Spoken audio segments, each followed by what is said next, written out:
ज़िला कश्मीर कंदाकोट में ड्रोन हमलनि जे ख़ौफ़ खां लिकी वियल ॾोहारी कुझु ॾींहंनि जी ठापुर बाद ॿीहर रोडनि ते निकिरी आया। ईंदड़ वेंदड़ गाॾियुनि खां लखे रुपया फुर मुसाफ़िरनि जो धरणो।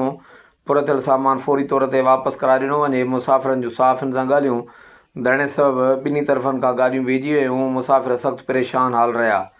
कश्मीर ज़िले में ड्रोन हमलनि जे ख़ौफ़ खां ॾोहारी लिकी विया हुआ। कुझु ॾींहंनि जी ठापुर बाद ॾोहारी ॿीहर रोडनि ते निकिरी आया। ज़िले में हिकु भेरो ॿीहर अमन अमान जी सूरत हाल इंतिहाई ख़राब थी वई आहे। हर रोज़ ॾोहारनि जे मुख़्तलिफ़ रोडनि ते फुरूं शुरू थी वियूं आहिनि। जमाल थाणे जी हद उन्नड़ पुल वटि ॾोहारनि जी टोले हथियारनि जे ज़ोर ते वेन खे रोके मुसाफ़िरनि खे यरगमाल बणाए रोक रक़म मोबाइल फ़ोनूं ऐं मोटरसाइकिल फुर करे आसानी सां फ़रार थी विया। कुझु क़दमनि ते पुलिस पिकट ते मौजूदु पुलिस एहलकारनि ॾोहारनि ख़िलाफ़ का बि कार्रवाई न कई।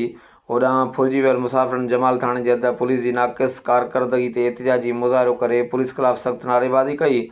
मुसाफ़िरनि एसएसपी कश्मीर कंदाकोट मोहम्मद मुराद गांगरो खां मुतालबो कयो आहे त बिना कंहिं देर जे जमाल पुलिस ख़िलाफ़ क़ानूनी कार्रवाई करे फुर थियल रोक रक़म मोबाइल फ़ोनियूं रिकवर कराए ॾोहारनि खे गिरफ़्तार करे अमन अमान जी सूरत हाल खे बहितर बणायो वञे। ॿी सूरत में सख़्तु एहतिजाज कयो वेंदो।